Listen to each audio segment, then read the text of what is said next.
కడాయిలో 2 spoon oil వేసి ఒక చిన్నగా తరిగిన ఉల్లిపాయ, 2 మీడియం సైజులో ఉండే టమాటాలు వేసి పచ్చి వాసన పోయేంత వరకు మగ్గించుకోవాలి.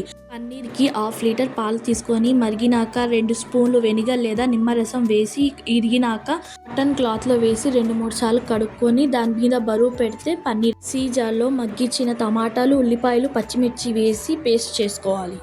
కడాయిలో నూనె వేసి పన్నీరు, కాజు సపరేట్స్గా వేయించుకొని తీసుకోవాలి.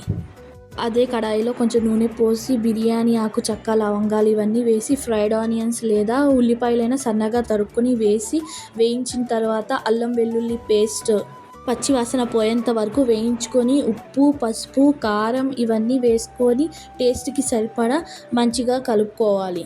గ్లాస్ వాటర్ పోసుకొని మంచిగా కలుపుకోవాలి. కలుపుతూ అందులోనే గరం మసాలా, ధనియా పౌడర్, బిర్యానీ మసాలా ఇవన్నీ వేసుకొని తర్వాత మిక్సీ పట్టిన టమాటా పేస్ట్ని వేసి మంచిగా కలుపుతూ పచ్చి వాసన పోయేంత వరకు మగ్గించుకొని నూనె పైకి వచ్చేంత వరకు మగ్గించుకోవాలి. మగ్గినాక అందులోనే 1/2 కప్పు పెరుగు వేసి కొత్తిమీర, పుదీనా వేసి మంచిగా కలుపుతూ నూనె పైన తేలేంత వరకు మగ్గించుకోవాలి. ఫ్రై చేసిన పన్నీరు, కాజు వేసి మంచిగా కలుపుతూ 5 నిమిషాలుండి స్టవ్ ఆఫ్ చేసి దింపేయాలి. ఒక గిన్నెలో వాటర్ తీసుకొని బిర్యానీ స్పైసెస్, ఉప్పు, టేస్ట్కి తగ్గట్టు నూనె వేసి మంచిగా మరగడానికి పెట్టాలి. ఆలోపు 1/2 kg రైస్ తీసుకొని మంచిగా కడిగి నానబెట్టాలి.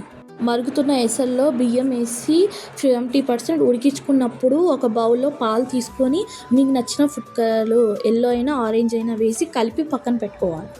బిర్యానీ కింద అంటకుండా మాడకుండా ఉండడానికి ఒక గిన్నెలో కొంచెం నూనె పోసుకొని కాజు, పన్నీర్ గ్రేవీని కొంచెం వేసుకుంటూ మళ్ళీ step by step rice layer, మళ్ళీ ఆ గ్రేవీ వేసుకుంటూ మధ్యలో ఫ్రైడ్ ఆనియన్స్, ఫుడ్ కలర్ ఇవన్నీ వేసుకుంటూ మళ్ళీ పైన కొంచెం నూనె, కొంచెం నెయ్యి పోసుకొని 20 నిమిషాలు దమ్ పెట్టుకుంటే కాజు పన్నీర్ బిర్యానీ.